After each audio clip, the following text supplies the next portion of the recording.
jis yra. Kas yra ašys? Aš ir jis. Kas yra joga? Visi kalba joga, joga. Kas yra joga? Tai yra jungtis. Tik klausimas jungtis su kuo? Su kuo šita jungtis? Galima su demonu susijungti. Galima su šviesesnėm niekom susijungti. Ir man labai vienas geras pažįstamas gerai pasakęs yra, kol tu turi rūpintis kažkuo, tol tu gyveni. Vyksta judesys į priekį. Ir mano dabar gyvenime atsirado naujas personažas, tai paprastas nusriusios kačiukas. Čia vienas mano iš apsakymų yra. Ir tai pagalvoju, aš jį jau dabar maitinu 4 mėnesius. Ir dar kol kas aš jo nesu nė karto paglosęs, jis tiesiog neprisileidžia manęs. Ir perku ne šiaip savo belę ką, bet super maistelį, aukščiausio maštabo. Einu kažkur, tai perku ten, kur net žmonės, vieną pardavėją, sako, savo katuką taip rūpinate, sako, netgi aš, sako, negaliu nusipirkti tokių dalykų, dirbantys, sako, moteris, negaliu. Ir dauguma žmonių Lietuvos negali, kaip jūs katiną maitinat savo. Bet jis manęs neprisileidžia, 4 mėnesiai, įsivaizduokit. Tai aš pagalvojau, kiek jis turėjo būti skaudintas, kiek jis turi būti sužalotas, kad yra mylimas, gerbiamas, kviečiamas į kambarį. Jis vis tiek bijo, bėga. Ir paskiau, tai ką kalbėti apie žmonės? Nes mes jos tokiais patys ir padarom. Šituos. Tik Jėzus pasakė, neteiskite ir nebūsite teisiami. Yra Jėzus žodžiai labai geri. Jeigu jūs žemės druska, auksiniai žodžiai, man vieni iš labiausiai, tokių įspūdingiausių žodžių. Bet jeigu druska netenka sūrumo, kuogi ją reiks pasūdyti? Kuogi mes pasūdysim druską? Tai dabar dauguma masto, kad aš šventas žmogus. Taip, aš esu šventas žmogus. Ne, aš nesu didybės manė iš tikrųjų. Nors kitiems tai gali pasirodyti. Man vakar atėjo labai įdomi mintis. Jeigu mane šiandien kas nors prižadinti naktį, tai vidury nakties pakeltų ir paklaustų, kuo tu norėtum kitam gyvenime reikarnuotis? Ar filosofu būti, ar dalbajobu? Aš nedvėjodamas atsakyčiau, be abejo, kad dalbajobu. Tai kur kas lengviau yra. Tai yra kur kas lengviau būti dalbajobu, nei filosofu. Dalbajobai nieko neskauda. Biški paskaudėjo jis ten. Paėdė, serialą pasižiūrėjo kažką, automobilį nusipirko, dar kažką. Jau paprastas gyvenimas. O filosofai skauda ištisai. Tai mažai kas supranta šitą. Jiems skauda nuolatos. Jiems skauda nenutrūkstamai. 25 valandas per parą. Jiems skauda ne tik už save, bet jiems skauda už kitus, už neteisybę, už melą pasaulio, už tuštybę, už viską. Jiems laikas skauda. Mažai kas supranta šitą. Bet tai kiti negalvoja, kad aš gimiau šventas. Ne. Paskaitykit, pastudijuokit šventųjų pasaulius, šventųjų gyvenimus. Tai visi šventieji buvo blogiausi iš blogiausių žmonių. Šventų yra negimstama, yra tampama jau. Bet sakau, kiek aš žinau, kiek studijavęs, tiek ir Indijos, kiek ir Kinijos, ir galų galėtos pačios atsiprašant krikščioniškos kultūros, visi blogiausi iš blogiausių buvo. Rinktinė publika. Blogiausi iš blogiausių. Ir jie tapo šventais. Per skausmą, per vargą, per kančias. Ir dabar noriu papasakoti apie Vladivostoką, kas žino tokį miestą. Čia pasaulio krašte praktiškai. Rusijos platybėse netoli Japonijos sienos. Ir man teko tenais bėgti iš tikrųjų, kaip sakau, ne visą laiką aš buvau šventasis. Ir buvom kaip pasakyti, nu, teko bėgti nuo milicijos, atvirai pasakysiu. Teko bėgti nuo milicijos ir taip gavosi, kad, kaip pasakyti, 4 mes buvom, aš buvau pats jauniausias iš visų, bet aš buvau karatistas, aš buvau sambistas. Dabar senukas, invalidas. Bet ne visą laiką aš toks buvau. Ir tada buvo planas mano jau sugalvotas, sakau, bėgam į Vladivostoką, paskui iš Vladivostoko į Ameriką, į Alaską. Tai vat, ką noriu pasakyti, kad kartais pramigti yra ne pats blogiausias dalykas, pramegoti. Tai vat, tuoj viskas susiriš. Nu ir mes tada jau susiskambinom su vienu ten autoritetu nusikalstamo pasaulio, kuris sako, aš gyvenau Vladivostoke, ten vat Hebra, ir bėgam į Vladivostoką, nu ten davė numerį, pasiskambinom, nebuvo tų mobiliakų, vat supraskite, tų mobiliakų nebuvo, ten per paštą, ten susiskambinom į Vladivostoką. Jo, sako, važiuokit, pasitiksim jūs, nu, priglausim. Nu ir va taip, sakau, aš jaunas visai vaikas buvau, vaikas, realus vaikas. Nu. Ir važiuojam ir aš taip galvoju, kad, nu ką, toks, pamenu, nu toks likimas reiškia, nu ką reiks to susitaikyti, nu ką, nu važiuoju, nu viskas, nu bėgam,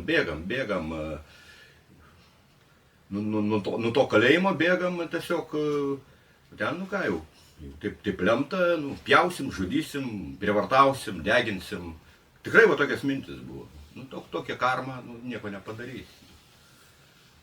Ir tada aš sakau tiem visai savo hebrytį visai, 4 žmonės mes buvom. Bet visi vyresni, daug vyresni žmonės buvo. Man iš visą gyvenimą lydėjo visą laiką vyresni žmonės, visada vyresni. Dabar daugiau jaunesni, bet tada visą laiką mane lydėdavo į vyresni. Sakau, bėgam ten, važiuojam, sakau, į Minską. Ten mano pusseserė gyvena, pas ją ten pabūsim savaitę kokią. Iš Minsko tada į Maladiešiną, buvo maršrutas sudarytas, jau iš Minsko į Maladiešiną, iš Maladiešinos ten vėl kažkur tai į Borisovą, iš Borisovo jau į Maskvą ir iš Maskvos jau į Vladivostoką važiuoja. Nu, va toks planas buvo. Bet sakau, yra gerai pramygti. Nu ir mes tada nuvažiavom, aišku, ten traukinį be abejo, ten ir pasiėmėm tų gėrimo, ten neaišku kiek, ten milžinišką kiekį. Ten visi jau, kaip pasakyti, įkaliam. Ir sakau, jūs megokit, va, sakau, yra gerai pramegoti iš tikrųjų. Tai va, būčiau nepramygęs, būtų visai kitoks likimas, netgi šito video nebūtų buvę. Ir sakau, jūs megokit, aš prie traukinių pripratęs, man patinka, aš tikrai pabudėsiu, tikrai nepramegosiu. Nu ir jie, nu ką ten tam plaskartė, ten sugulė toj kupė. Nu ir be abejo, aš irgi užmigau. Atsikeliam kažkur tai, nežinau, kažkokioj ten Rusijos kažkokiam mieste, ten jau net pavadinimo nebeatsiminsiu. Kažkokiam Rusijos mieste, ir paminam, buvom dar visi apsirengę vasarietiškai su trumpom rankovėm, su kėdukais, ten, nu, o ten jau viskas, ten žema. Pykti, sušalę, naktį. Ten netgi vos nesusimušėm, nu tai gerai, kad aš buvau, nu, toks iš ne pačių silpniausių žmonių, kaip pasakyti, bet jau buvo. Nu ką, Hebras, sakau, nu atsiprašau, nu ką, nu neturiu pasiteisinti, nu pramigau, tiesiog pramigau. Nu neturiu aš, nu, pasiteisinti ką, nu, nėra ką pasakyti, sakau. Būkit gailestingi, nu neturiu. Bet sakau, ten jau buvom, net susistumdė buvom pradėję jau. Ir viskas, ir tada, nu, va taip ir Vladivostoką taip ir nenusikraustėm, kad tada iš tos Rusijos ten vėl sulyti, sušalę, pikti, sako, važiuojam į Vilnių atgal. Aš ten vienas toks buvo, nu, visam žinatelė, aš tik vienintelis likęs. Tai sako, visi, nu, važiuojam, sako, į Vilnių, aš pabandysiu viską suderinti, sako, pats. Nu ir va taip viskas va nurimo. Nu aš manau, kad jisai greičiausiai kažką pridavė iš tikrųjų, taip atvirai pasakius, nes taip ir buvo, mentai taip ir dirbdavo, nu kad Tu kažką padaręs nusikaltimą, tiesiog išduodi kažką kitą, tau tą atleidžia, bet jie, nu, tą jau didesnį žmogžudį pagauna. Tai va taip grįžom ir visai gyvenimas kitaip, kitą vaga pradėjo. Tai va, jeigu būčiau nepramegojęs, tai galimai jau šito vidurį net nebūtų. Tai va, ne visą laiką reikia graužtis, pergyvent, kad va, pramegojau ten, galbūt net darbą pramegojau. Man labai patydavo mano uošvinis, tai kas sakydavo. Nu, pramegojau, Arūnijau, nu, bet tai pagalvok, gal tu būtum važiavęs, sako. Gal tu būtum į avariją pakliuvęs, gal. Nu, pramegojai. Ką tu žinai, kaip viskas būtų susiklostęs? Gal kaip tik tu turėjai pramegoti. Nu, ne visat reikia graužtis, kad va, pramegojai, kai tu kažko prasilenkiai. Tiesiog gal taip turėjo būti tiesiog. Tiesiog taip turėjo būti. Ir vat manęs ir klausė, sako, Arūnijau, dabar buvo kaip podcastas, kaip tik buvo filmuojamas, sako, Arūnijau, kaip tu norėtum numirti? Vat geras klausimas, ar ne? Užduokit klausimą, kaip aš norėčiau gyventi. Bet ne, paklaus, jie skaičiuoja, netgi vat, žmonės, vat, kokie yra įdomus, jie skaičiuoja mano pinigus, jie skaičiuoja, kiek aš uždirbu iš Instagram šitų visų šizogramų. Realiai aš nieko neuždirbu. Bet suprantat, neskaičiuoja kiek. Jie skaičiuoja kiek uždirbi. Spėlioja žmonės. Būtent lietuviai iš tikrųjų. Aš savo brolį neniekinu tikrai, bet būtent lietuviai. Spėlioja kiek Arūnijus uždirba šizogramų. Va, visiems galiu pranešti, kad aš neuždirbu nei centą. Kol kas. Bet niekas nepaklausė, kiek tu dirbi. Ar žinot, kiek reikia vieną šizogramą nufilmuoti? Kartais reikia 8 valandų laiko, bet dar turi idėją turėti, bet tą idėją turėjo generuoti beveik visą gyvenimą. Apie šitą niekas nestebė, bet teiravosi, kiek jis uždirba, apie tai spėlioja. Gerai, klausimas, asistentė, prašau klausimą. Ką darytum, jeigu sužinotum, kad viskas, kuo tikėjai, buvo netiesa? Labai super klausimas. Labai spūdingas, nu ne vėl tai pasirinkau tokį asistentą. net negalėčiau dabar taip greitai net atsakyti iš tikrųjų, reikėtų biškai apmąstyti. Nu aš esu filosofas, pas mane reflektuoja mintis, tai net negalėčiau aš taip greitai. Tai, nu čia visiškai beprotiška istorija, aš ją pirmą kartą pasakoju, dar niekas, čia grinai ekskliuzyvas. Ir kadangi turėjau brolį 15 metų vyresnį, dėl to pas mane ir pasitikėjimas tas yra. Aš anksčiau nesusimastydavau, sakydavau, iš kur pas Arūnį toks pasitikėjimas. Man tiesiog dabar tik visai nesenai aš pradėjau apie tai mąstyti, jau būdamas garbaus amžiaus. Iš kur, sako, pas jį toks pasitikėjimas, sako, čia viso gyvenimo siekiamybė.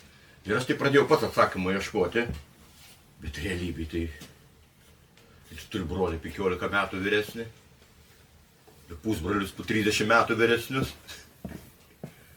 Ir kaip man 8 ir visai kas su jais vaikštai nuo 8 metukų, tai be abejo, kad formuojasi ir pasitikėjimas, aš taip galvoju. Kur ateini ten 8 metukų ir 7 ir jau su vyrais sveikinis. O žinot, buvo tie hipių laikai vadinami. Žinot, kaip jie atrodydavo. Ilgi plaukai, ūsai, nu, įspūdingai atrodydavo, ne dabar. Ir sakau, čia visiškai beprotinė istorija, absoliučiai beprasmė, tiesiog ir gavosi taip, toks buvo man labai tiek įstrigę ir aš čia pirmą kartą pasakoju ją iš tikrųjų, bet tiek įstrigę, kad jie ten turėjo miške pasidarę, nu tokį, kaip jie šalašų vadindavo, nu tiesiog pavėsinė tokia, nu, jie ten nueidavo, susirinkdavo, tie hipiai vadinami, ilgaplaukiai visi, su ūsais, su barzdom, nu, ir, nu, tai pavėsiniai, aišku, ten gal gerdavo, turbūt galimai. Ten. Ir buvo tokia istorija, kad man buvo kokie 80 maždaug, aš dabar jau tiksliai net nepasakysiu. O gal net ir mažiau dar. Ne, jo, kokie 80 buvo. Ir, nu, einam į tą mišką. Jų buvo kokie 12. 12 įmitusių vyrų. 10-12. Bet amžiaus cenzas buvo, sakykime, nuo jauniausiam tikrai atsimenu, jau visiems žinatis, nei vieno nėra gyvo, absoliučiai nei vieno, absoliučiai nei vieno. Iš visos tos kompanijos. Jauniausiam buvo 16, turbūt vyriausiam toks Adziukas buvo mano giminiai. Nors iš tikrųjų niekas jo nežino, kokiais mes ryšiais buvom surišti. Nes aš ir pusius ir klausiu, sakau, kas tas Adziukas, kaip jis pas mus atsirado, kas jis dėdė kažkoks, kad aš jo baisiai bijodavau, žinau. Bet jis ateidavo, jis kadangi gyveno, sakau, kiti laikai buvo, ir mes gyvenom daugiabutį, o jis gyveno tokiam mediniam name šalia, be jokių patogumų, ir jis pas mus ateidavo galvą įsiplaukti, tos ilgus savo plaukus. Bet sakau, aš po šią dieną nežinau, ar jis giminė buvo, ar jis iš vis, iš kur jis atsiradęs, tas Adziukas. Bet jis, toks jau buvo, kaip pasakyti, vierchas. Bet aš jo netgi bijodavau, jis sakydavo, ar niekas tavęs neskriaudžia, ten, žinai, jeigu ką sakyk, ten, ne, viskas Adziukai gerai, viskas Adziukai.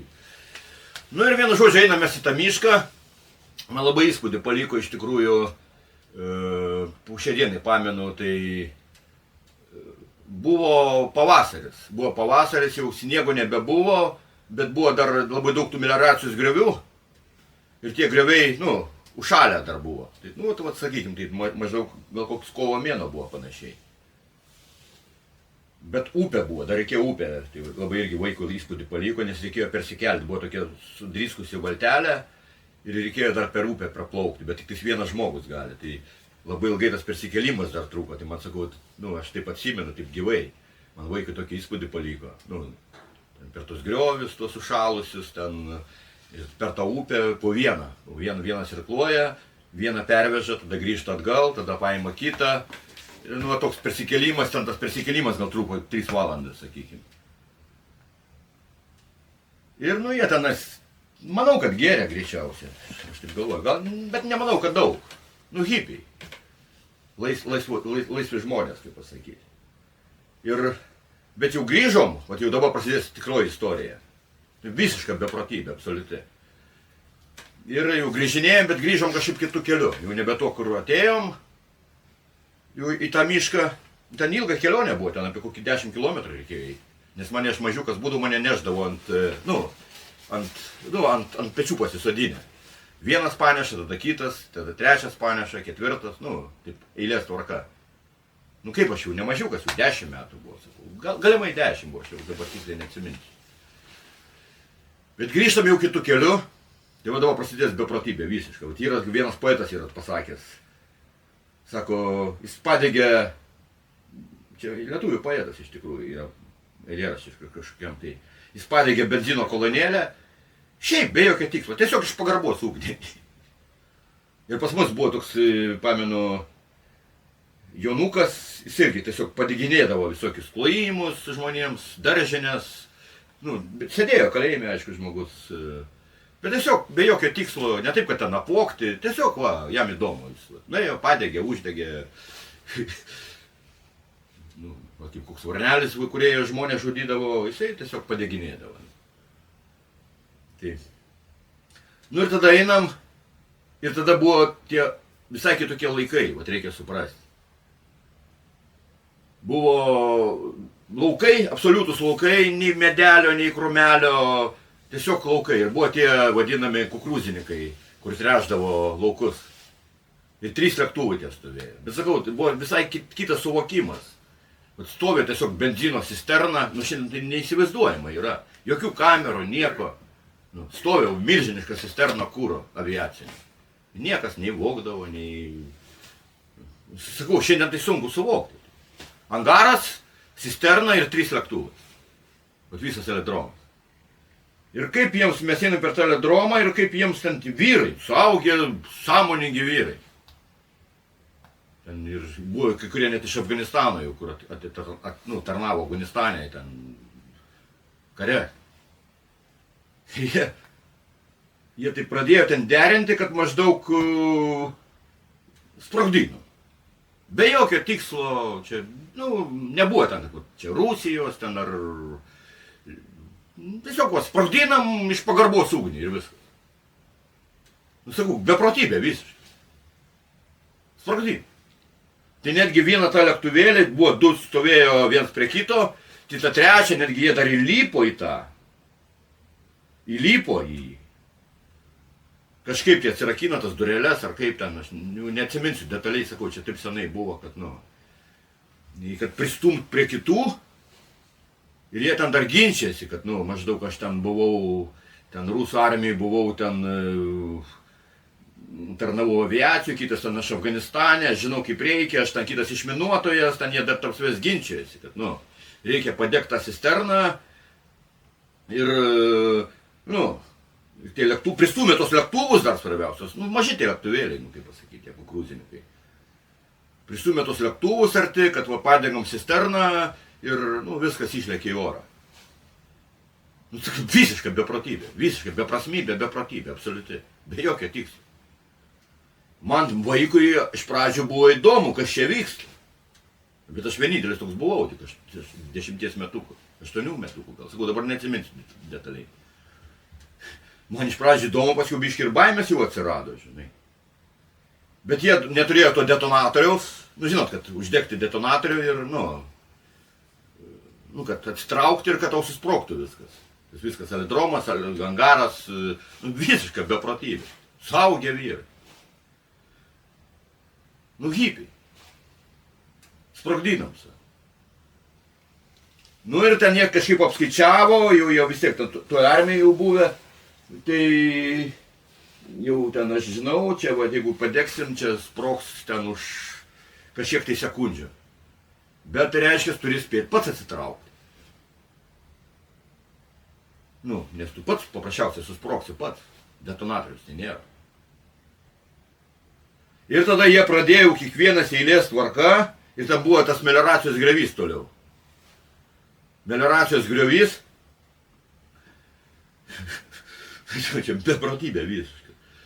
Melioracijos griovys, nu, kad tu uždegi ir tu labai greitai bėgi tiesiog iš visų jėgų, kad iššokti tą griovį, kad tavi ta liepsna sprogimas, kad tavęs, nu, nepaliestų tiesiog. Ir jie tada visą eilės tvarka, su tais laikrodžiais, tais jau, nu, žiūri, kad va čia yra ten tiek sekundžių, aš jau neatsiminsiu kiek iš tikrųjų.